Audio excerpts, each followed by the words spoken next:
Yo, what is up, everybody? Welcome back to another week of the GZ Chop Shop. Kara's not with us this week. She is feeling under the weather, so here is hoping that she got feels under the better. weather. She's the COVID kid of the podcast crew. Yeah, so our thoughts and prayers going out to Kara that she recovers, bounces back quickly. Miss you, Kara. Hopefully you can rejoin us. But I want to kick off this week's episode with a little thought-provoking question. So I'm just going to get right into it. Does service guarantee citizenship? What if the internet died tomorrow? What would happen? Warners, you know where this question is coming from. I do know where this question is coming from. All the weebs, no, not all the weebs. All the basement dwellers will walk out and be like, "Where's the porn?" There would be absolute chaos. I feel there would be chaos, at least for a couple weeks. I think you already saw my reply. I absolutely would love to see a solar flare wipe out our intranet structure and Will it also wipe out our power, though? The power grid can be restored a lot quicker than the internet.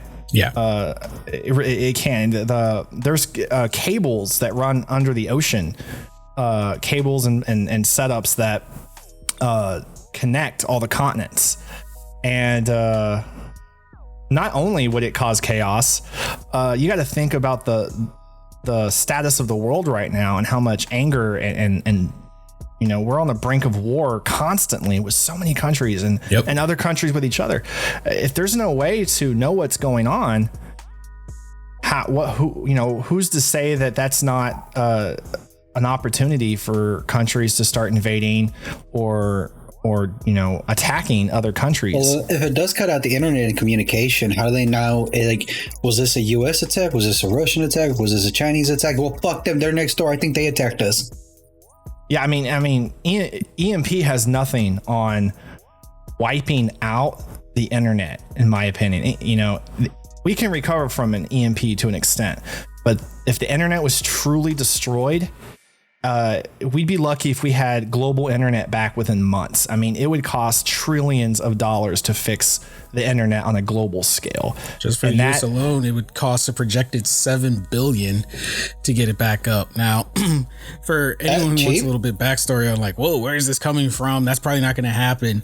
It was an article that I happened to be reading about, and I just want to say beforehand, it's not a matter of if, it's more so a matter of when, because we do get occasional solar flares from the sun. A lot of them just kind of are like, oh, cool, you know, whatever. But there have been two main ones in recorded history that actually caused power issues. One was in 1859, the other one was in 1989, and both of those caused actual like power issues, and we're at a point now where we rely heavily on electricity, the internet.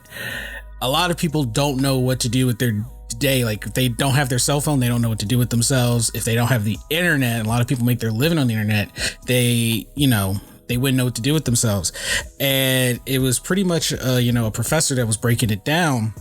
When I was reading their article, she was basically saying, and this is a quote from the article and if you guys want this, it's actually posted in our Discord server under the science channel. So if you want to read it for yourself, you can go there and check it out.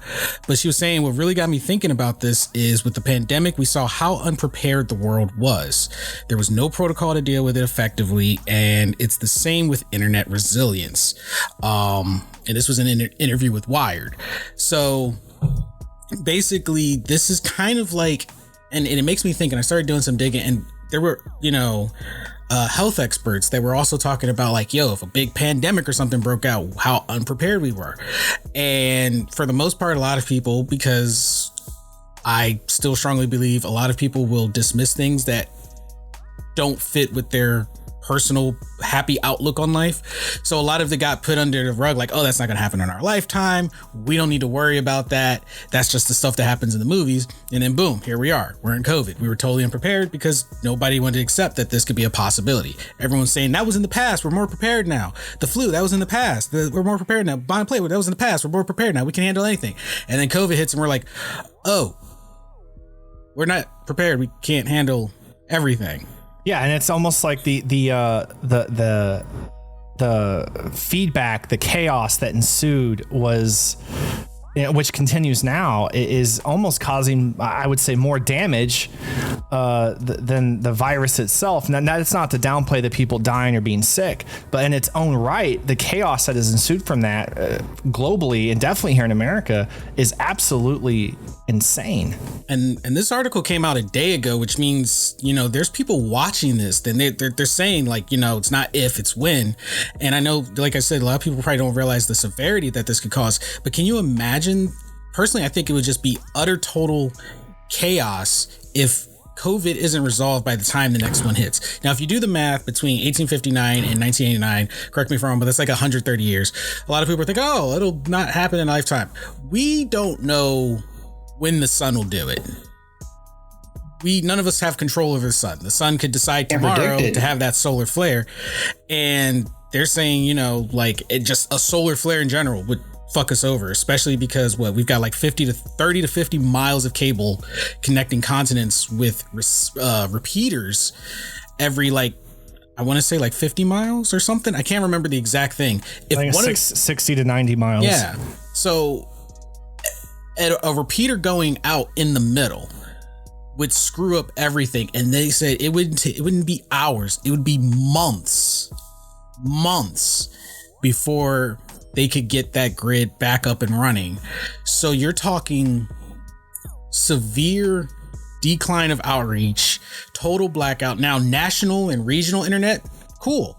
But let's be honest, most people surfing the internet are sick of their own country. They don't want to be, getting informed. They want to see what's happening everywhere else around the world.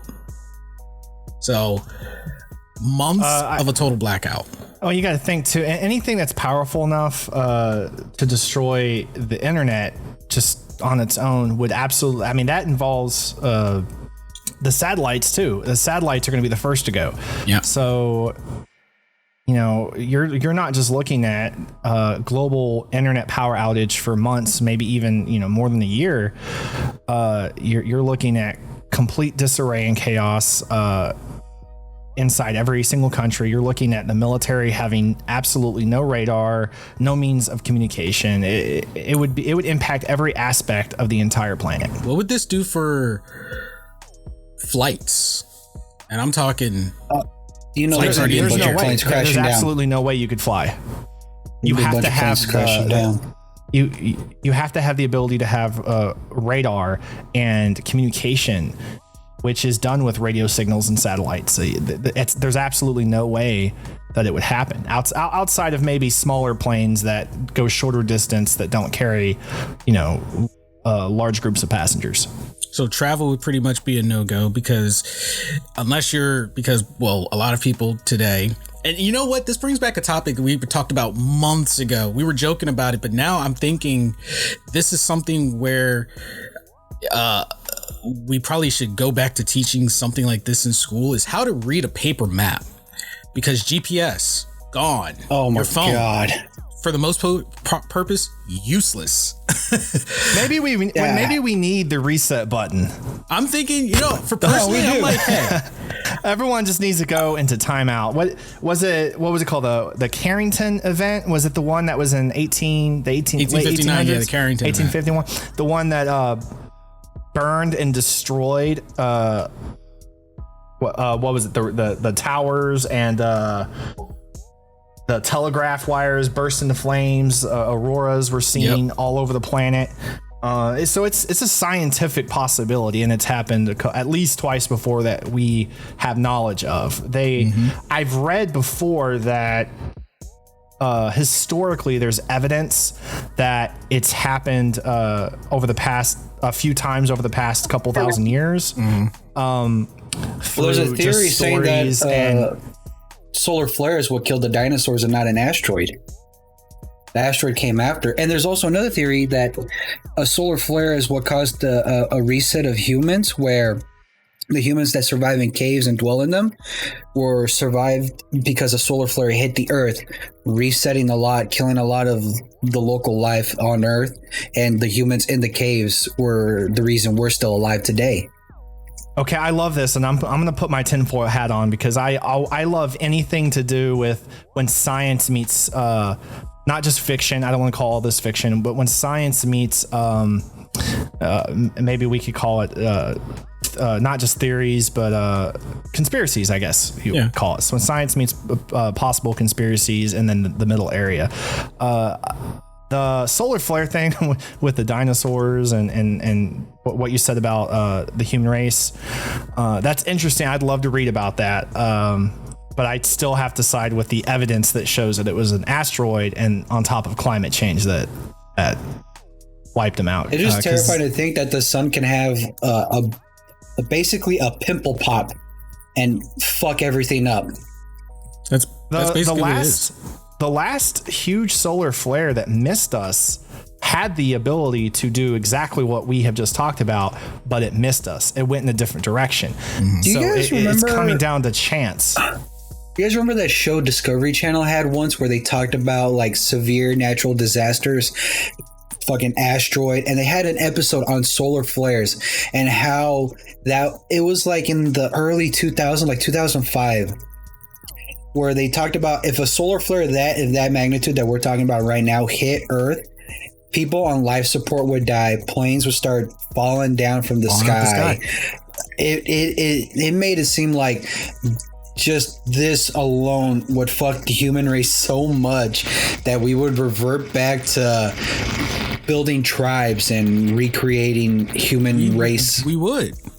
I strongly believe, due to the dependability of the internet today, how severely dependable it is. And I'm not even just talking like small time. I'm talking big time. Corporations, hospitals, transportation, businesses, everything was shut down. How many people in these businesses still Google the simplest things?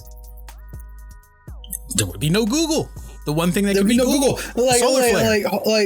How to like tourniquet a wound? Google, and nobody knows how to do that, and it could be either a life-saving thing, something as simple as how to clean an infection. It's something we should probably all know. Have you guys ever seen the show? I think it was on NBC back several years ago. It was called Revolution. And in the show, I loved the first season. The second season was that, and then they got cut mostly because of the time change and less people watched it. And then they came out with a series of comic books, or I don't think they were comic books, like dark novels to finish it out. But basically, for unknown reasons at the time, the entire planet's every bit of technology, anything that used power or energy at all, went out. There was no power, there was no electricity, and it was gone. Within a year, the entire country, they focused on America. They didn't focus on the rest of the world. You had no idea what was going on with the rest of the world because they were cut off. Within a year, America was split into several countries that were at war with each other. And it was insane. It was, it's just a show, right? It's just like a worst case scenario, what if type of situation. But it was, to me, it was thought provoking because it's what Itachi mentioned. On a scientific level, to some extent, things can happen. An asteroid can hit us. Solar flares can wipe out all possible means of communication. A super volcano, although unlikely, could go off. These are very real scientific things that have happened and can happen, but if they were to happen, we're not prepared. And you guys know I'm a huge proponent of technology and science. I love it so much, and it's one of those things where I constantly wonder why we don't put more focus and preparation for these things. And there is funding. I know there's funding for asteroids for sure to try to monitor potential threats and what we might do, but I've never read any articles, at least reliable sources, and I can't stress enough, people, reliable sources. I know we're talking about borderline conspiracy situations here, but reliable sources that ever suggest that we actually have a plan in place to protect us. I mean, if you got an asteroid flying at us, it's 6-8 8-10 miles long at millions of miles an hour. Do you really think any nuclear weapons or anything on our planet could possibly deter that and shoot it into another direction? I'm gonna give you several reasons why, if they have a plan, they're not going to tell the people, for one. But I'll tell you several reasons why we don't have a open plan in place that we, the common folk, are informed of, if there is one. And I strongly believe there is one, but it's going to be reserved for the wealthy. The most of wealthy are the ones who will be, well, they'll be fine. They're footing the bill for this XYZ plan. For the rest of us, they won't put it in place because we are pretty much keeping everything running, per se. If you told us tomorrow that, hey, this is a strong possibility, we may lose internet, X, Y, and Z, can you imagine all the hysteria that people who thrive on the internet, your social media icons, your celebrities, your, people who've got online businesses, they would have a meltdown and they would start making demands that just don't make sense. Now, I'd have to disagree with you a little bit. I think it would come down to how the information was put out and the evidence behind the likelihood of it. Because if you remember, not even a few months ago, I think it was a couple months ago, we were warned about a solar flare that might knock out cellular connections for possibly several hours. And although it didn't happen, nobody cared. Nobody cared. Most comments I read about it online that anyone had to say about it was pretty dismissive. Well, I mean, in that regard, yes, you're right. I guess you could say it'd be a 50-50, but as time got closer, for the example, we had warnings of COVID, same thing. Nobody cared.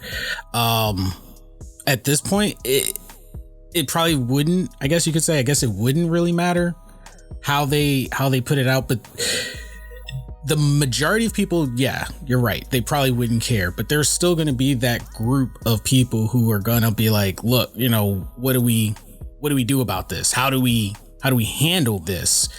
And the government is always going to be dodgy in their responses, in their answers. And as the time gets closer, because here's the thing, the government will come to you and be like, they know the keywords to keep people calm.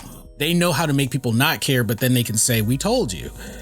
But if the government, for example, if they came and said, this is going to happen, prepare yourselves, the response would be different. But if they say, oh, the likelihood of certain keywords that people are very dismissive of, then they're just going to be dismissive. And that's what they want. They want you to be dismissive of it because then it won't cause panic. It won't cause people to have this uprising. And you already see, prime example. What was it? Was it Capitol Hill? When we had that big riot, it seemed like all democracy went out the window. Oh, January 6th. Yeah. That's fucking... But then again, it took people days and probably months of planning it through the internet. So if they lose that, we expect that these people are competent enough to do in-person meetings and plan something that divisive, when for a fact we know that it probably took 7 people to create one competent person to lead this group. You assume there's going to be a few people that can lead, but to be honest, if the shit hits the fan, a lot of people are going to fall to whoever's brave enough to actually lead. That's the thing. It's good. If we lost the internet, I mean, like I said, I'm for a big reset button. I feel if anything, to a certain extent, it would level a playing field for a little bit. Not everybody on their high horse is going to stay on their high horse, and a lot of people who needed a chance to come up would probably have that chance. A lot of skill sets that are taken for granted or deemed old school would become invaluable then. You know, how many people DoorDash and not cook that need to learn how to make a fire and learn to cook? Bro, if someone told me right now, like, can I go outside and make a fire using modern day means? Yes. But if someone told me to go outside and make a fire through conventional means, through old school means, no help from any amount of automatic fire starters and stuff we have now, theoretically I know what to do. Have I ever personally done it? No. And people can laugh at me all they want, but how many motherfuckers hearing me now know how to go out and do it? You rub a little stick. Yo, yeah. There's a lot of people who know how to do a charcoal fire. No. Right, exactly. But if we had to start I wouldn't be able to do it. I know theoretically how to do it. I understand the concept behind it, but I've never personally gone out and started a fire without using any sort of, like I said, fire starters, charcoal, gasoline. I think whatever the it is only fire that I did would probably with the battery and gum wrapping. Oh, that's dangerous. But then again, it is fire we're talking about. So. Did you just? I'm sorry. Did I miss something?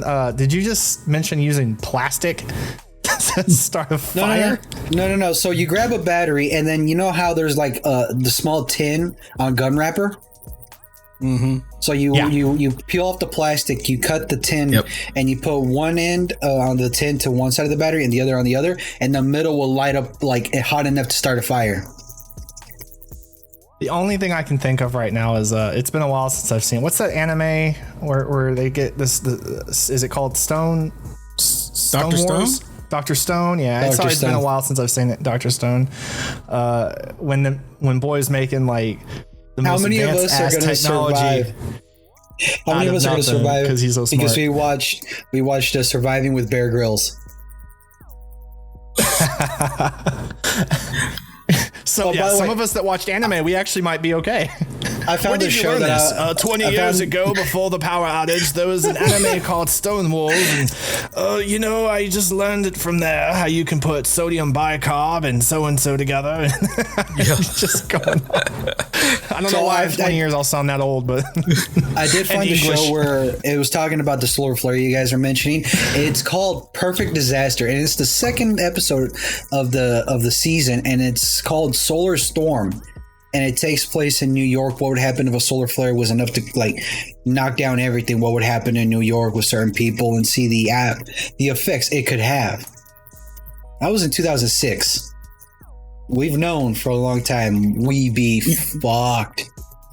We get warnings. I will say this. I feel, even though it's not probably every movie person's intent, I think because movies are meant for enjoyment and entertainment, even though some movies give warning signs of certain things, but they put it in an entertainment way, a lot of people, they don't take anything away from it. You know what I mean? Like, look how many world-ending movies came out that spoke about things that literally science has shown, these things are in motion. I'm gonna tell you guys this: don't buy pallets of MREs thinking you'll be safe for the next 10 years. I know some of you motherfuckers are that dumb. I gotta give kudos to my grandfather. So my grandfather passed in 2016, but Mom and I have agreed that this man knew things ahead of his time, and he always made sure we were prepared. So anyone who knows that, where I'm at, I'm in Philly. We had major flooding. It was really bad flooding. It was so bad my ex messaged me to make sure I was still alive. Oh, dude, I saw TikToks of flooding in Philadelphia, and I'm like, damn, Itachi lives there. Yeah, it was bad. And it's very rare for us to have that kind of flooding. So that's how you knew it was bad. It was bad. Couple years before that, out of the blue, the rest of us thought, like, why? We live in Philly. This is not necessary. I shit you not, my grandfather bought life jackets. Life jackets like life jackets. Like you put them on. Navy buys these life jackets. Okay. These were certified life vests. And he just bought them for us and stashed them in the basement. He's like, no matter what you do, do not throw them away. Do not open them until absolutely necessary. We're like, we live in Philly. We don't get flooding here. He was like, no. Trust me. You'll be glad. The man was already on board with climate change. Aren't you guys near a coast? Oh, I don't know where Philadelphia is exactly, but aren't you guys near a coast? We just have the Schuylkill River, and it like lightly floods. And that was like years. I lived here most of my life. Never flooding was an issue. Like everywhere around us, if you lived in the burbs and stuff, sure. But here, that was never a problem. So we just had life jackets. Fuck off, dude. You're within like 50 miles of the ocean. That is all danger territory. Think about this. But we've never had that. We all know. Literally, I kid you not, we've never had that. We've all said this in California. If major flooding were to occur, Nevada would be the new wine county. That's an actual joke. That was the worst in years. Nobody's going to take climate change and the impact it has on our environment seriously until it's too late. And, a lot of scientists around the world, they already believe it's too late. Too much of our population is in denial. Whether we can argue it's man-made or not, we'll put that aside. Okay. The fact is climate change is happening, and people are more concerned about arguing over man-made versus not man-made versus the fact that it's happening anyways, regardless of the cause and how it is going to impact and what are we going to do about it. And we're doing nothing. Does anybody ever just go racism and gender arguments and all this other bullshit? We're trying to prioritize his problems and literally figure out how to help fix our planet. Because another thing, I wouldn't even say that, man, dude. He got his gas mask. He is a smart man. This is a smart man. Your grandfather passed in 2016. He had us with life jackets and gas masks. I bet he was a great guy to talk to, just have conversations with. If people have fucking ozone meeting, what do you call them? Climate meetings here in California. Nobody has gone, hey, yo, motherfuckers, is it Yellowstone? That's a volcano. All that is not just one mountaintop. It's a fucking volcano. Do you not understand that is all one volcano? Not many. One. How is that not fucking terrifying?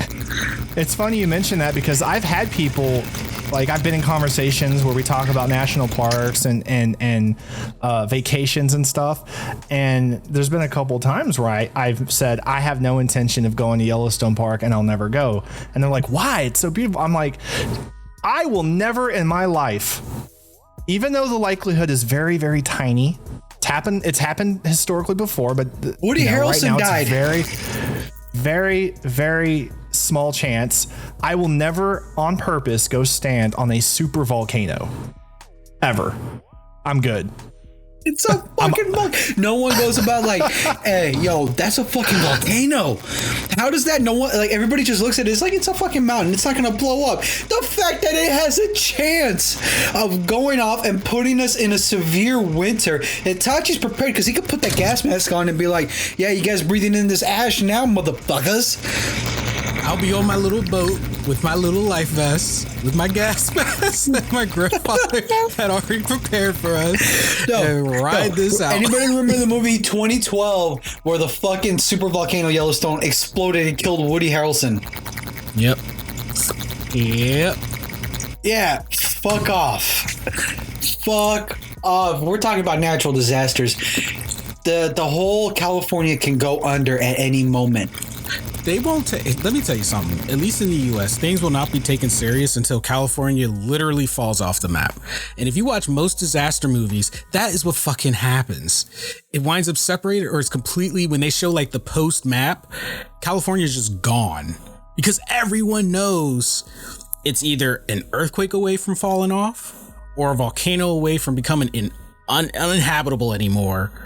It's just a disaster waiting to happen. And like, you know, there's so much I feel we could have done about it, but instead we let the rich go, oh, well, this is prime land. People will pay to live here because it's sunny and we can sell this. Guess who's dying first, motherfuckers? Guess who's dying? Hey, yo, that beachfront property ain't looking so good now, huh? Because I'm gonna tell you right now, if you think those rich people that sold all that property and making all that money are living on those disaster places as their main house, you are sorely mistaken. That is their fucking summer house. They come visit and clean, so it looks lived in. But if shit goes south, you find out their real house is somewhere up in Canada, up in the north.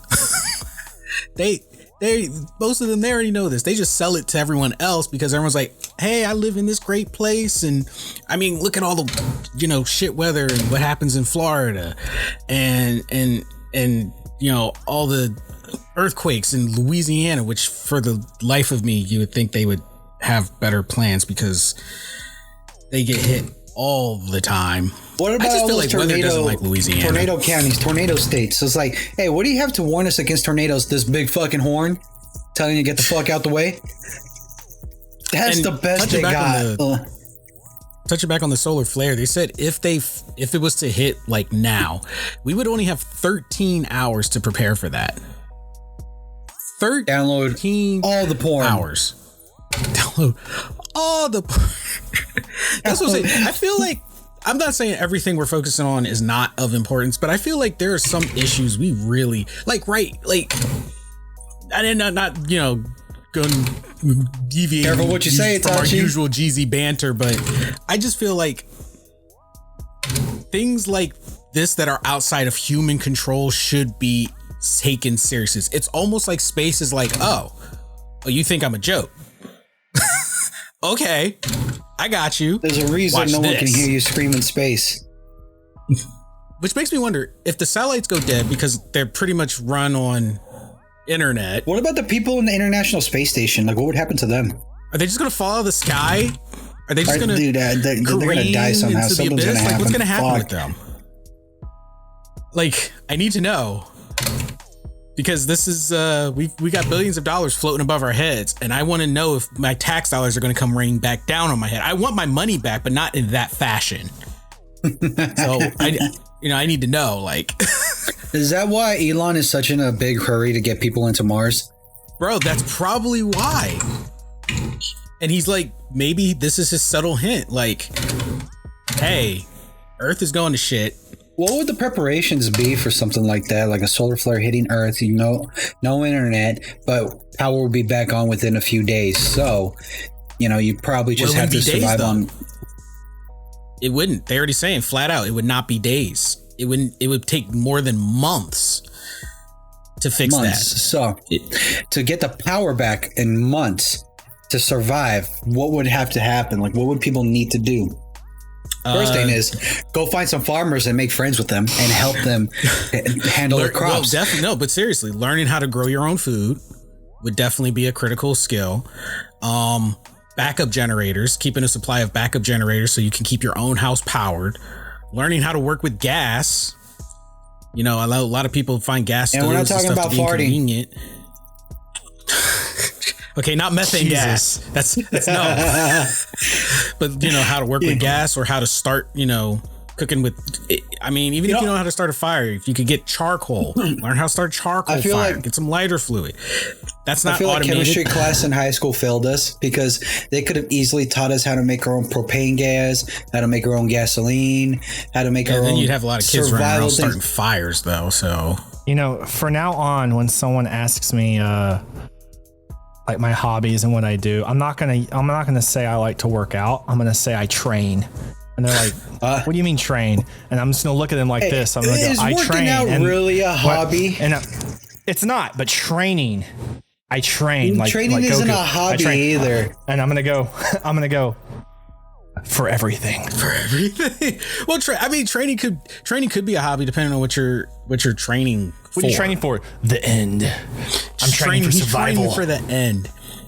But like I said, ever since Warner's here trains for the end, everybody else trains to forget about her.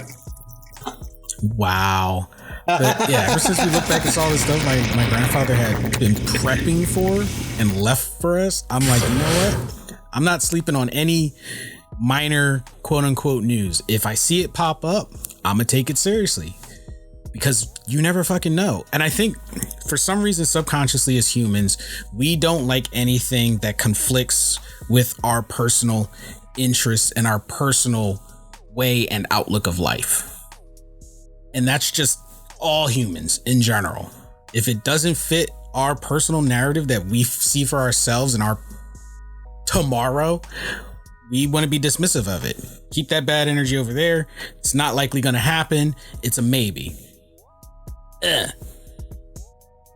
And then when the shit happens, we all go, where was the info?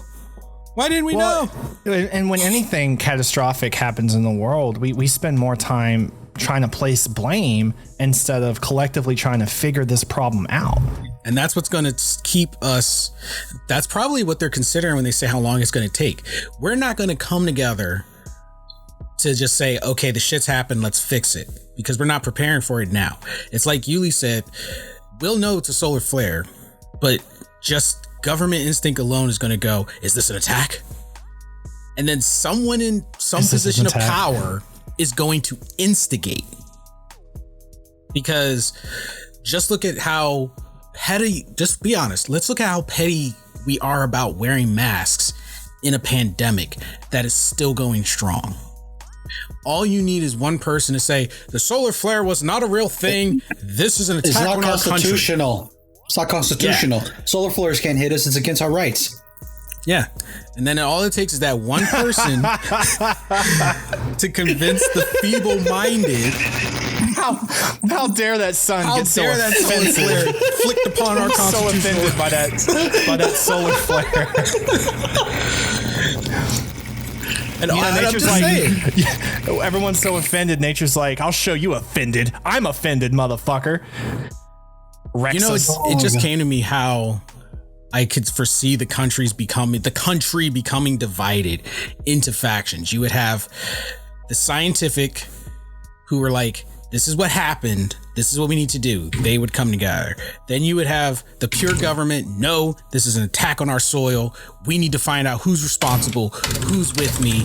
And then that would be the patriarch. And then you would have the religious zealots who'd be like, it is the wrath of the Almighty. And then they would get their people together and start trying to, create cults.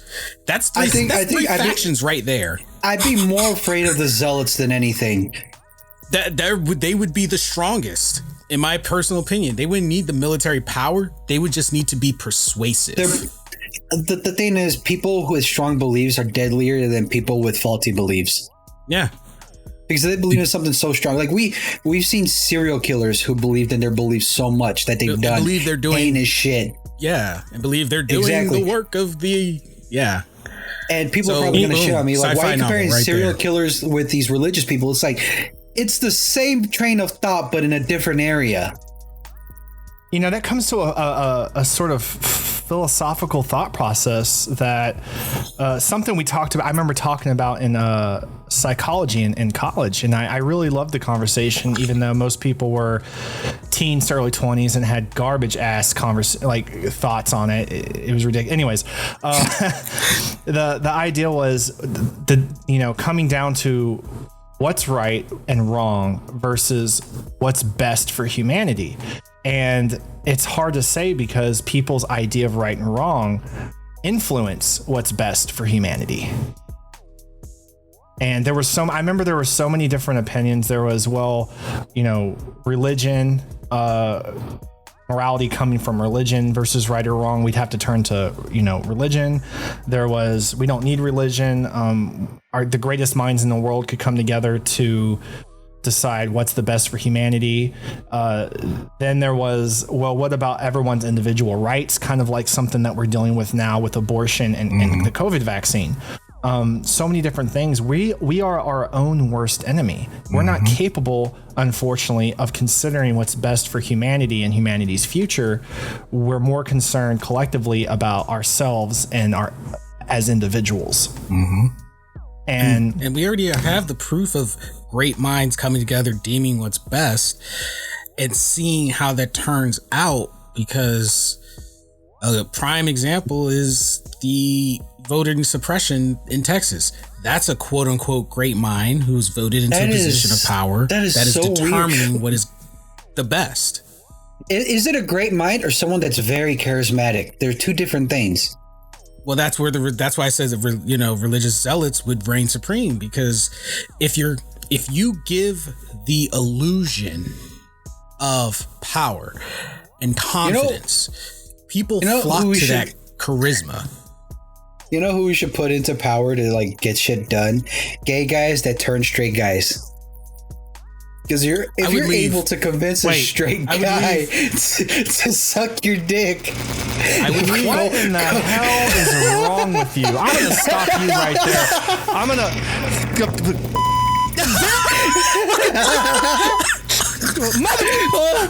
Hold up. If these gay guys can like convince a straight dude to suck a dick, if they can convince a straight dude to suck a dick, how much you want to bet they can convince people to be like, all right, this is bullshit. This abortion law, this whole other law is bullshit. Let's change it. Like. We're not even making sense anymore. Tune in for GZ After Dark coming up next. No, it just popped in my head like that. There's some people with convincing powers.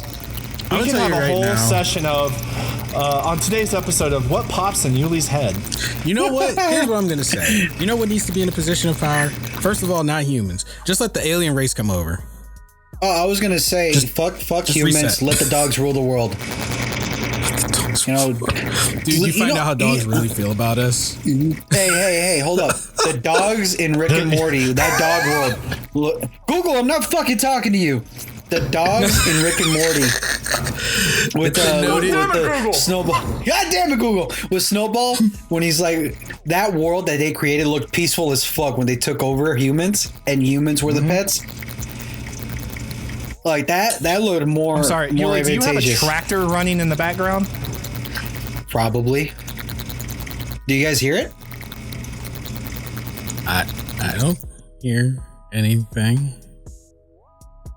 That's a weird interjection.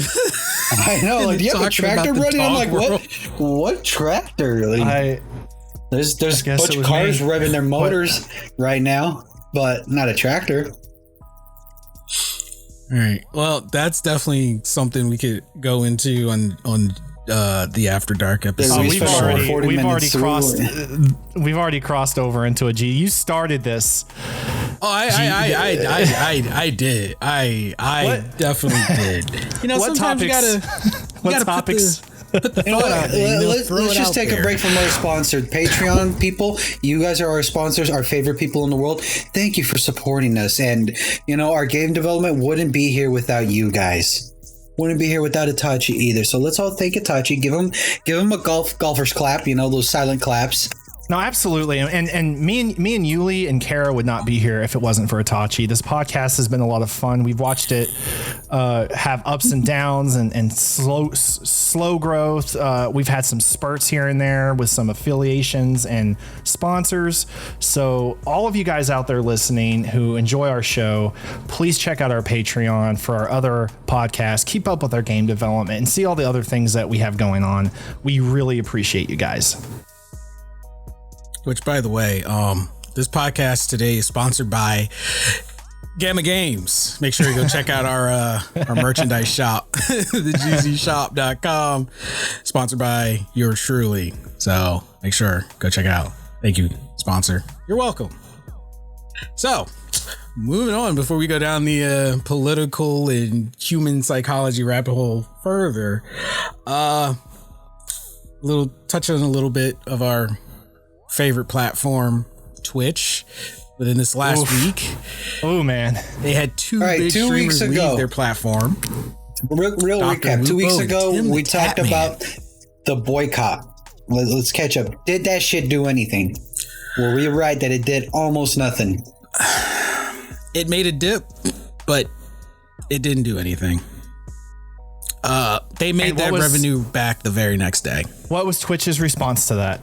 None. Oh yeah, they had a response. They moved the September to the next day instead of the first day of September. They're like, you know what? September won't start September 1st when the boycott will happen. It's going to happen April 2nd. Not April 2nd. September 2nd. I'm fucking laughing at that. Like, Twitch, what the fuck?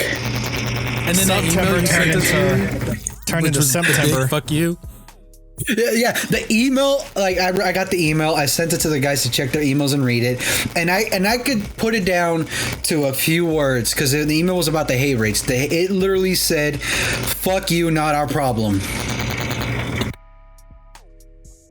It was that general email they send out whenever they have a big problem that they don't want to address, but they know they have to address. So they have to say they're doing something about it, but they give it this, it's going to take a very long time for us to solve it. So, oh, well. But we do have certain things built in our program that help you during the time right now, which means everything we've tried with these programs you set up for us didn't fucking work. I'm just going to declare now. We're asking you to think. That's just so stupid. Twitch has 5 years left. All I'm saying is, Elon Musk, if you start Tesla streaming service right now, you would fucking throw you would whip the fattest dick in front of Jeff Bezos right now. Jeff Bezos will abandon Twitch before trying to improve it. The rich stay rich because they spend as little money as possible to make them the most money. Twitch is going to cost him more money than he's willing to spend. Once he sees that, he's going to cut him off. That Amazon money, gone. They lose that, the streamers are going to leave. The streamers leave, they take their viewers with them. The viewer leaves, Twitch has nothing. The people who try to make it on Twitch will stick around. You know, the loyal user base and the loyal viewer base that's just like the interface better, but they'll suffer and it'll get worse and worse and worse and will not get better. Because right now, if you look at a graph, YouTube and Twitch are at an intersecting point. The thing is, overall, Twitch is actually on a decline while YouTube is on an incline, because the things that Twitch does, YouTube can more easily integrate into their platform, which they're doing. We've talked about this before, and for anyone tuning into this episode and you haven't heard some of our older podcasts, I say this humbly. We don't do this on purpose. It really just so happens to be the case. We talk about these things. Unfortunately, a lot of times we end up being completely right, and then here we are. And Itachi, I know we've mentioned before, we both agreed that YouTube, although YouTube has its things about YouTube we don't like, and they do make changes sometimes, they're consistent in their approach for the most part, much more consistent than Twitch is. YouTube is, in my opinion, such a more diverse and efficient platform because it's not just streaming. It's pretty much anything, as long as you follow their guidelines, anything. And when you do something that breaks those guidelines, unlike Twitch, they come at everybody equally. Yep. There is no pass for individuals at all. Yep. And I'll take the cons of YouTube over the growing cons of Twitch, over the issues with Twitch and them not coming to everybody equally. And I feel with YouTube, it's yes, it's still difficult to grow. However, it is more in your control than with Twitch, and it's a more meaningful growth. Because with YouTube, because they have VODs, people can still enjoy your content. Even if you didn't post for a month, 2 months, maybe you needed a long break, you could still grow your user base on everything you've done before, where Twitch is like, hey, your stuff is up for 90 days and then it's out of here. So if you're not streaming, you ain't growing.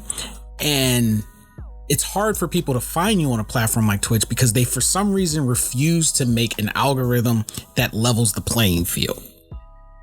It's not that they can't. I just feel they refuse to because they would probably make more partners than they're willing to pay for, because there's so many good streamers out there that they just get buried because there's no way to find them. Nobody scrolls more than 3 times on average. If you have less than a certain number of viewers on your channel, people think you're not interesting, which may not be the case. With and YouTube, no one supports for the most part, each other. None of that matters. People see a video, they like your thumbnail, they click it. Even if they don't leave you a like, the view number goes up because people are curious. They click it, your number goes up, up, up, up, up, up, up, up. As long as you don't have anything copyrighted in it, you could turn it into a monetization. Your growth is still within your hands on YouTube. And like Warner's was saying, when you break the guidelines, it doesn't matter who you are, they will deal with it. It's fair. So with Twitch, it's become blatantly obvious that it's favoritism. There's a lot of favoritism. There's a lot of racism. There's a lot of all the things that should not be on such a huge platform. And it's coming to a head. And Twitch is on a decline. The only thing that's keeping them alive is that these other smaller streaming platforms that want to be known and recognized aren't actually doing anything to get themselves out there. They are trying to copy and paste the Twitch formula, which is not a great idea, because then you're just going to create Twitch again with a new name. Instead of doing something original and breaking away, like the video I sent you guys by Harris Heller, he brought up some very good points. It's like a lot of them say, built by gamers for gamers. We're all about community, blah, blah, blah. The things that we want to hear or wanted to hear like 5 years ago. Nobody cares about that now. What the streamers want is, how are people going to find me? How am I going to get famous? How am I going to get 10 viewers in here? Instagram. Well, we have the tools. We have Instagram, TikTok, all that shit. Like, these questions are already there. Let's be honest, even with our own business, Instagram is super saturated. How do you grow on Instagram? So let's have a little experiment right here. Let's say you're starting fresh, and I come to you and I say, how do you grow on You're going to be Instagram? against this when I say this. You're going to be against this when I say this. But the best way anyone can grow, and we've seen it happen, is when you introduce boobs. And I'm not saying full on nudity. I'm saying some image of a hot girl on your thumbnail. Well, and that's people automatically click on it. For every business. So if like throwing an anime girl with some tiggle bitties, you'll grow, but is it the audience you want? That's why a lot of these VTubers grow like they're models people like, and if you go down the rabbit hole, you see how people really fucking like them. And see, he's not wrong. He's right. I disagree with it. I disagree with it on a personal principle level, because I will always say I hate, as a creator, as a legitimate content creator, and I mean male, female, across the board. If you put my definition of work into content creating will vary, because a lot of them will argue, well, it's work. I work for the body. And I'm like, okay, I guess, just like good and bad, everyone's definition of work is different. I don't consider what they do content creating, and you guys know to whom I'm referring. I'm not talking like porn stars. I give kudos to porn stars. You know why? Because they owned up to their shit. I'm a porn star. I make porn star money. Fight me. Hey. I'm gonna say this. I agree. I'm talking about the quote unquote content creators that want porn star money. Heated discussions about it, but don't want to be called a porn star. All right, that's so stupid. I'm sorry. Yeah, hold up. I agree with you on this. That is so stupid. Like, you take dicks for money and record it and post it. What do you want me to call you? I could call you a sex worker if that's better. Some girls like, I want to call. Hey, Daddy. No, call me Big Papa. Big Papa. Call me Big Papa. Jesus Christ! You will call me the Shaft. That's Itachi's nickname. I'm gonna start fucking with people because I hate online dating so much that every date I go on, I'm gonna start doing some weird shit. Like, I'm gonna show up in an eye patch, and I'm not gonna say anything. I start every conversation.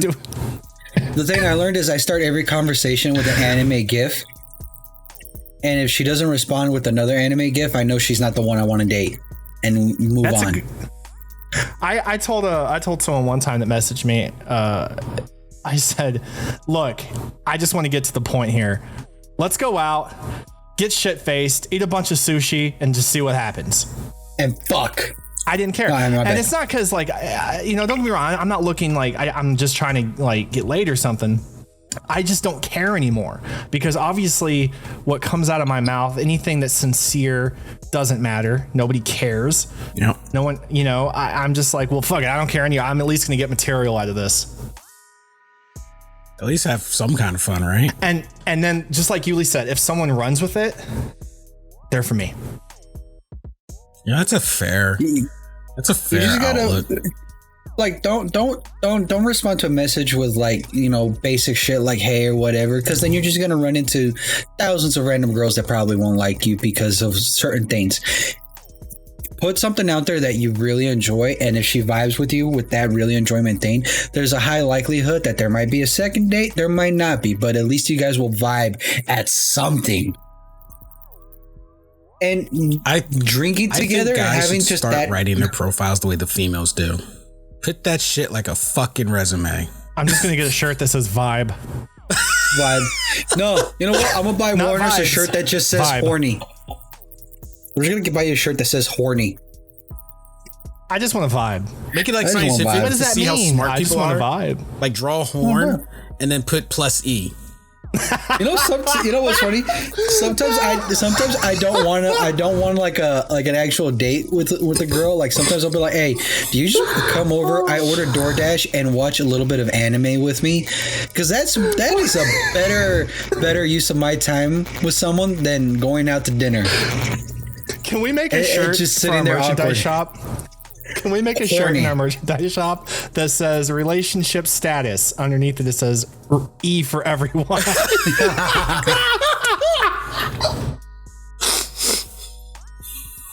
I'm rated E for everyone. No. We should have two. One that says rated E for everyone, and one that says relationship status, The Shaft. Jesus, Yuli. I kind of like the horn +E one now. Horn plus E. Give me an idea. Horn +E. Oh yeah. By the time you guys listen to this, it's already a shirt and trademark, so fuck off. Yeah, I was just thinking. I was like, "Don't be trying to steal our ideas." It was here. GC Chop Shop, trademark. Yeah, by Game of Games. Recorded, patent right here. You done. That's why we record these and release them. That's why we record these a few days ahead, because we know we come up with our best shit here, and we're gonna patent it the night of. So you guys already fucked up. You already fucked up. Fucked up, A-Rod. Nice try. You know what? I'm gonna make a profile. now. I'm just gonna change my profile online. That's going nowhere, by the way. I'm just gonna change it. Rated E for everyone. That's just what I'm going to put it. You don't want to put that how they want. You don't want to put that. I was just thinking that. Yuli and I were on the same wavelength, I think, for that reason. Yo, I know what I was thinking. I don't care. Warner, I'm just going to put it and see what happens. Hold up. No offense to anybody, but what if you get like a warlock of a fucking chick come at you? You know what? You wouldn't believe the shit I get. Like, you wouldn't believe the type of people online. Like, you see people, you swipe left, right, whatever, you see the profile, but the type of people that try to message you most of the time aren't even close to the type of people that you think would want to speak to you, and it really lowers someone's self-esteem. Here's my question. So fucked up. Here's my question, and I know they exist because I've seen them. Usually, I guess maybe because they're all spoken for. Where are the hot? The word them is all inclusive. Do not disregard. Where are all the hot anime gaming chicks? I mean, the ones that are legitimate. They're fucking taken. I literally can tell you this. Famous. They're taken. Ain't gonna lower your standards, bro. Lower your standards. But they exist. They're taken. They're They famous. exist. No, they're taken. Warners. There's a lot of them, but they're taken because And the guy they're with, like, on average, probably plays like one game, and it's usually Call of Duty. Why is that? When someone tells me they're a gamer and the only games that they play is Call of Duty and Apex, you're not a gamer. You're not a gamer. You're not a gamer. You're just You're a game enthusiast. And I said it. You heard it right now, right here from Warner's. 1v1 me, bruh. Those are the only 1v1 me, bro. Bitch, unless you've been playing Sega unless you've been playing since you were 5, 6, 7 years old and you grew up on Sega, or maybe you're from an earlier or later generation. Or newer generation, maybe you grow up on the N64, whatever the case. If you're not playing more than 2 games, and those 2 games are Call of Duty and Apex, get the fuck out of here. You're not a gamer. You play a couple of games sometimes, but you're not a gamer. What's worse is when you get people like, I'm a gamer. Oh yeah, what game do you play? Clash of Clans. There are 2 types of people that immediately lose gaming status in my eyes. And I drop them from the category of gamer to peasant. And if they start talking, I hit them with the silence, peasant. Yo, do not speak in my presence. Call of Duty Apex, fucking simp. My fucking lock screen wallpaper is Metroid Dread. And that's us. I play Call of Duty and Apex, but I don't only play those 2 games for the past 5 or few years. Apex has been around a little. Also, like, if you ever at some point say 1v1 me, bruh, I demote you. I automatically demote you. You know what's embarrassing is when you lose in that 1v1 match, and the game the guy was playing before that was Sonic the Hedgehog. I don't get on COD very much, but when I do, you get wrecked when you tell me 1v1 me, bro. 1v1 me, bro. 1v1 snipers only. 1v1 me, bro, in a sniper battle. I don't know if you guys were there. I was streaming, and I thought I could tell he thought he was gonna wipe me out. And then he actually had to get real sweaty. Now, mind you, I'm streaming and I'm still interacting with my viewership. All he has to do is play the game. This is someone, a random person who got mad at you, I'm assuming, during gameplay, and he said 1v1 me? I think he was just looking for streamers to, like, I think he was one of those people was trying to just, like, compile that he was, like, a god in COD. So he was going to find random streamers to wreck. And I wound up being more competition for him than I think he bargained for. And my favorite guns, the map, the rules, he picked everything. He got sharked. And my favorite thing is when you 1v1 them and then halfway through the match they quit. They just leave. Oof. That's a better feeling than winning. That is better than winning because you're like, yeah, bitch, I made you leave. I've made people rage quit on Apex. That does make me feel really good. I'm not going to lie. Yeah, didn't you make Kara rage quit on Apex? No, I don't think Kara's ever rage quit Apex. She's rage quit games. Everybody at some point has rage quit a game. Dark Souls. I still. That's the only game. That is 100% the only game I've ever rage quit more times than any other game combined, and still played it through and eventually finished it. How many years did it take you? Took me several months. Now, granted, it wasn't several months of me playing, 5-6 hours a day. Okay, 11 months, 29 days. Got it. But it took you guys months. It took me 2 years. I remember telling you guys how I rage quit Hunt Showdown back almost a year ago. Was it a year? It was probably about 8 months ago. I rage quit that game. You rage quit when it came out. I rage quit that game so hard that I deleted it from my library. I deleted it from my computer, and I've never ever re-downloaded it. Life. I deleted it from my life. I got so mad. I was, at the time I was 32. I was 32 years old, and I remember I got so mad. I hadn't done this in so long. I hit my desk, bro. I was like, fuck. That's when you know. It's just me just going off to myself in my room. Motherfucker, god damn it, this bullshit. And I just fucking immediately deleted that game from my life. You know what game is fun, but it sucks when you die? Escape from Tarkov. Ooh, that is an unforgiving game. That is an unforgiving fucking game. My brother is amazing at that game, and I'm content just watching him play on stream because I'm like, when people are good at games, maybe it's just me. When you see people that are good at games, does it kind of make you feel like I could play this? I I would. Sometimes it does that to me. Like if it looks like I watch someone play it enough, I'm like, I get curious. If you watch someone play MK11 and fucking no hit hard levels, and you're just like, all right, cool, and I'm like, no, I can't do that. I'm gonna get my ass handed to me. I don't go do that. I go, I'm perfectly fine watching you struggle through it. I'm gonna lose. Put that shit on easy and unlimited special ability. Fuck off. Well, video games are meant for originally were meant for your personal enjoyment. Now they're meant for other people to put you through suffering for their enjoyment. No, man, I remember when it's such a twisted world. What's fun is playing with Yuli and Ladybird, which I haven't played with Ladybird in a while, but nobody raged or talked shit back as a female gamer back to the other team as well as Ladybird does. And it's one of the funny, like she should make fucking TikTok clips of that shit. It is so damn funny. That shit would do so well. It's gotten to the point where it was so stressful for her. She doesn't play multiplayer anymore. It's just Warzone for her. Man. Like it really fucked her days up when she got shit on every fucking game. That's why I mute. And it shouldn't be like that, you know. It really shouldn't be like that. But here we are. What are we gonna do about it? You know. What she does now is if someone starts talking shit, she'll mute them and start talking with their friends. Like she's tired of dealing with that shit. I usually mute when I play any PvP game. I usually mute the other team immediately.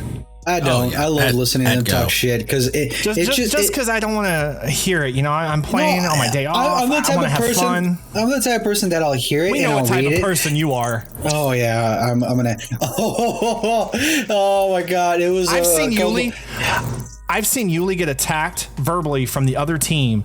And then Yuli says a bunch of stuff, and then they quit. I have seen this firsthand. It is a superpower this man has to make the people talking shit. It's because they think they're hurting me, when in reality, it's like, motherfucker, I talk worse to myself. If you can't fuck me over by myself, you can't I'll say worse shit to you. I will shit you not. My friend Kitty can confirm this. I've had boyfriends come after me after I shit talk their girlfriends. I'm sure it's happened, but what I have never seen is I've yet to see is somebody coming at Yuli while he's streaming. Why is that?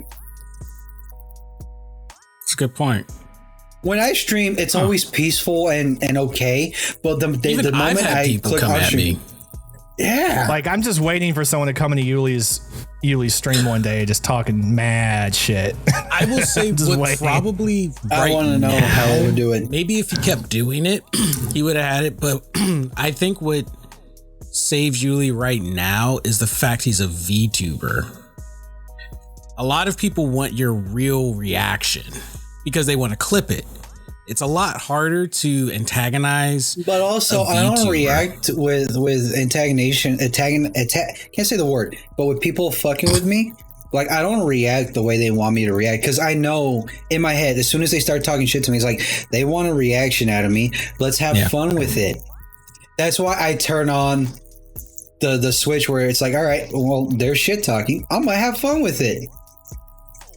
Like one time, some dude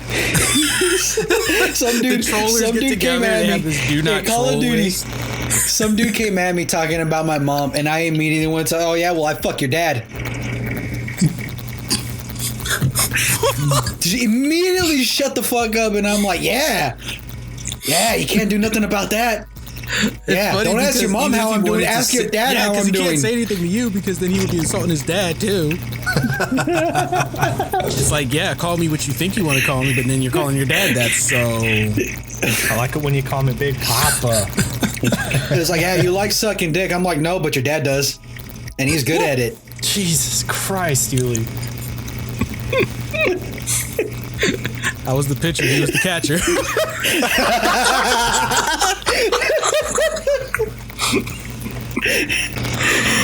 Oh my god.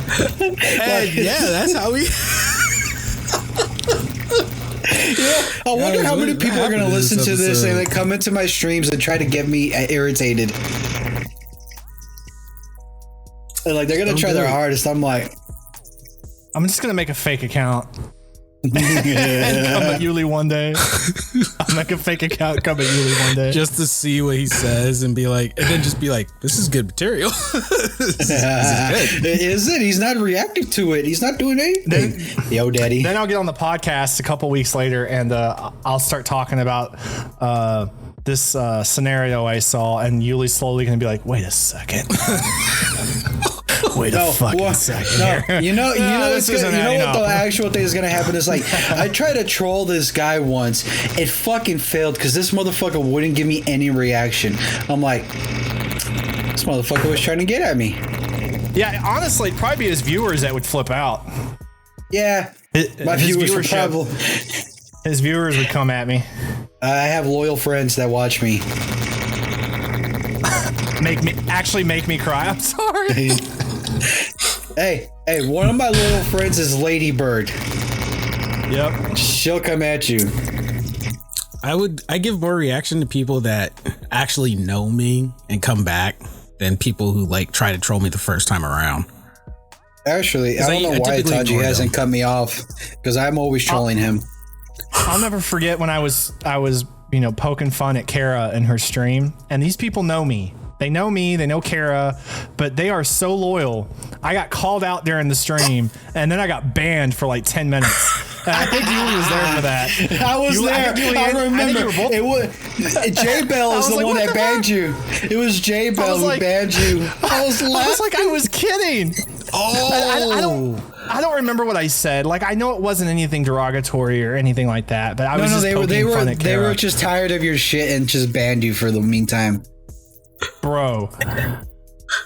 I didn't even see it coming. Like, I was just what's fucked up? They know me. Warners, you talk shit and for some reason you get banned. I talk shit, for some reason I get VIP. I've seen that. I've seen that happen. And it's like Yuli doesn't get botted. He doesn't get banned. Because even in my stream, Warner, she'll say something. It'll purge you. Yuli comes in and nothing happens. Yuli's got is it my face? Like, what is it? What is it? No, the thing is, Warners, you're a likable person that doesn't know how to be an asshole. I'm just a likable asshole. That doesn't make any sense to me. You're like I'm the person. Like the best way my friend like put it, Moon, of the group. My friend Moon, he put it the best way. We all know Yuli is the type of person that if he doesn't cuss you out, you're not his friend. I gotta say, Yuli's taken a lot of getting used to. Yuli is like a relationship. Yuli is like a marriage that you have to work on. If you choose, you have to choose love and hard work, or you will just divorce this motherfucker and be done with it. There's this time that these guys held me in a group and told me I got to slow down the cussing. And the next day on Discord, I put that video of the Rick and Morty in the prison, in the courthouse meme. And I'm like, that's Itachi telling me to not cuss. And for the audience that is, currently listening to our recent podcast, believe it or not, Yuli has toned it down a lot. A lot. Don't go back. Don't go back and listen. What? How? This is toning it. Yeah, it's Tony. This is toning it down. Don't go back and listen. I've said some shit. We knew Yuli couldn't be Yuli if we were just like, you can't do it at all. So in there had to be compromise. We had to create a constitution of Gamma Games with some amendments here and there, and we all signed it. And we have it framed in a museum, and we have to follow them. Yuli, we have to follow them. You fuckers have to follow it. We might make more amendments, but for now, we have to follow the constitution of Gamma Games. Part of the reason we have the After Dark is so like that once a month Yuli can just you know, get also, it all it's for out. you, Itachi. You have to let it loose. Oh, there's a lot of shit I may be gotta let bottled up. Itachi is like, you know that bottle that when you fill it with gas, it's like ready to explode? That's Itachi. I was talking with you know Bird yesterday, and I forget what the topic was, and it had something to do with like strippers or something.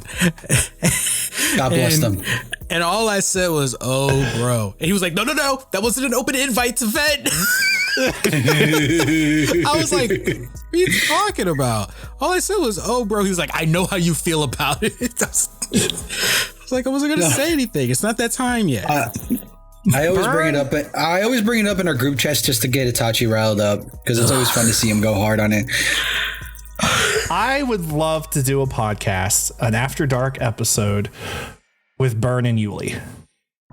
Hey, yo, Burn is the person that will be like, say the word, say the words, say the things. Say Burn it, would and egg it I will on say because it. Julie would be like, I don't know if I should, and Burn would go, no, please, say it. Say it. I would like to come up with some very controversial topics, as controversial as possible regarding anything, gaming, comics, politics. I don't Texas. care. And I love Texas. You just described Texas. Yeah, and basically we'll just talk about Texas, and we'll talk about my state. Hold up.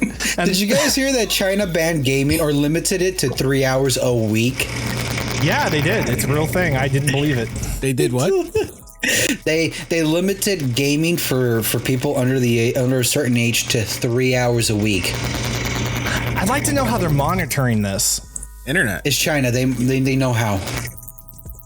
Like if you're on the internet using X IP address, going through this channel. So to don't forget game. what their main market is. It's not consoles. It's PC. That's easy. Well, yeah. Most of their games are online games anyway. Something else has been on my mind, and I can't stop thinking about it. You know, That 6 fat inches. ass. Our listeners know that we're mainly Just gaming, slip it in. anime. Our topics mainly consist of gaming, anime, market, technology, those sort of things.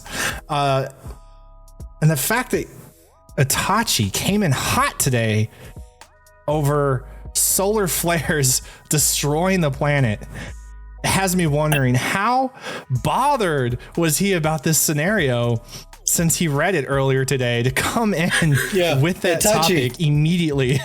Watch that show, Perfect Disaster, the solar storm episode, and let me know what you think about it. Like, guys, we're fucked.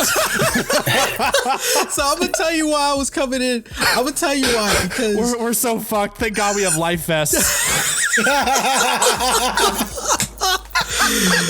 guys, I just wanted to report to you today. There's a possibility of a solar flare coming in, wiping out the internet. The government doesn't have a plan in place for all of these situations. If you make less than $250,000 a year, I just want you to know we're fucked. Yeah. Fucked. But no, it bothered me in a more humorous way because personally, I had a Joker moment where I just wanted to see the world burn, and I'm like, yo, I would love for this solar flare to hit and just fuck up the internet. The only thing it wouldn't fuck up is credit card companies because they keep that shit on like some super secret server buried probably at the center of the earth. But if it's strong enough, maybe it'd fuck that shit up, because there's a positive to this. It could reset everyone's debt system. Granted, it might reset a lot of people's bank accounts. Your Swiss bank account. Yeah. You might want to think about that one. But it could reset the debt system, which could reset the economy, which could reset how we deal in transactions. There's a lot of things that could happen. But me personally, I just want to see on the I just wanted to see how this disaster would play out with the way COVID is on top of no internet. How resilient is the human species? What would we come up with to deal with this. Everybody was already stir crazy being told to stay indoors, but they had internet and they were already losing their minds. Now, with the constant upticks of COVID and the constant mutations, if they get told to stay indoors and don't have internet, are we like, what would happen? And it just really made me think, because I'm like, here's a chance to warn people. Hey, get out of your perfect picture life for a minute and look at what the real shit is happening. And I think that's also part of the frustration. Everyone is so stuck in their own picture perfect world that they just don't realize real shit is happening around them. They much rather watch reality shows about someone else's life and talk about that, which, don't get me started on that. That's another topic that I get fired up over. But there's like real shit that, you know, that's happening, not a matter of if, but when. And then when it happens, people act like that, you know, they didn't have the means to prepare themselves, and then they take it out on other people. So yeah. And I already knew we had like a lot of space shit going on that I'm just like, either we're going to be sucked up by a black hole and asteroids will hit us again, solar flare pimple will fuck up our entire way of life, or we will probably get flooded again, you know, climate and all that, or freeze, one of the two. God forbid the sun explode. But it'll be instant, at least, right? Would it be instant, Warners? Would we just, before we realize what happened? It takes about 7 minutes for anything that happens with the sun to get here. Actually, I think it's about 7 minutes for light in general to get here. Is it 3 minutes or 7 minutes? So you would have about, by the time your brain process what's going on, it would be too late, basically. Guys, I promise you, I'm not always dark thoughts. I swear. I'm sorry. Light from the sun takes about, I'm way the fuck off, by the way, 5.5 hours to reach Earth. So we would have, okay. So we would have 5.5. So you got 5.5 hours. There you go. That's better than, well, no, that's less than the solar flare. Solar flare, they say we'd have 13 hours to prepare. Yeah. But no, it just kind of reminded me of like how, you know, dismissive people are of things that can affect their life. And I was just like, and it fascinated me. So yeah, I came in guns blazing with this one. Let's take a moment to appreciate real quick. I just, you know, I've been fascinated with this. You know, y'all know I'm fascinated with birds that we should be afraid of. Not again. This is a bird. It does not exist anymore. Oh, thank God. But it's the largest bird that they believe has ever existed, with up to a 27-foot wingspan. This motherfucker with his birds. They believe it used to body sharks, apparently. Well, the sharks are happy it doesn't exist anymore. Sharks, alligators, they believe it was definitely, you know, all around a predator. You know, some birds eat like, you know, berries and shit, or they're omnivores. This bird strictly ate anything it could get its hands on. 27-foot wingspan, artist interpretation. Its beak had teeth, and it was serrated all the way down. Serrated teeth up and down its beak. Why nature decided to give it a beak and serrated teeth is beyond me, but we all know nature doesn't give a shit when it comes nature did it to fuck you up. But I just wanted to share this, you know, something that I was reading about earlier, and I enjoyed it. I think that's a good place as any, is to haunt people's nightmares with a killer bird. Cool. But yeah, very interesting episode we had this week. So if you guys want more information, or you want to read that article for yourself about the solar flare, once again, it is in the Discord. I will leave a link in the description of the podcast for you guys to join up. Also, if you guys want to know what's going on with the game, the RPG game that we are creating, I've recently made a channel. It's still in the works. I got to figure out like what kind of updates and posts I want to go make in there. But that channel is there. Just join our Patreon for constant updates. Also, as playable levels of the game come out, Patreons will have first dibs, so they get to play the game all the way up and, you know, before a full demo is released for everybody else. So if RPG games are your thing, make sure to check it out. It's coming together. It is not going to be ready overnight or within the next few months. It is going to be a lengthy process, and it's going to take time and it's going to take resources, because it is a small team. Literally, it's a small development team, and there's a lot of stuff that's being learned as we go. So we ask that you be patient with us, partake in the polls we put on Patreon and Discord, cement yourself as having influence on a game, because you never know. Maybe it'll take off when it comes out. And I know personally, being part of gaming history in that regard, like, I helped create that game, is something I still to this day have missed chances on, because I would, by the time I find out about a game, it was already coming out, and it was like, oh, these people helped make the game and blah blah, and I was like, damn, that would be great. So help us out, help support the game, take part in it, be a part of gaming history, and you get to become an NPC in the game. So I would say make sure you don't have your name on Patreon like Snugglebutts or something. Yeah, I'm just saying, some people come up with creative names.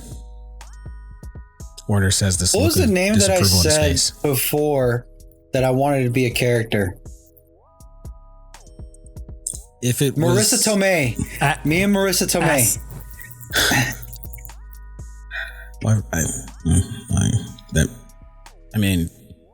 How would can we even legally put her in the game? You could change the character. Like, this one's Marissa and her sister Tomei. Hold on. Well, what if you create a character called Marissa Toyum? Jeez, she's delicious. My God, we're done. And we're done. That's where we're gonna end it. You guys have been amazing. Stay safe out there. Hit us up on Patreon. Check out our website and look after each other. We will catch all you amazing people on the next episode. Later, everybody.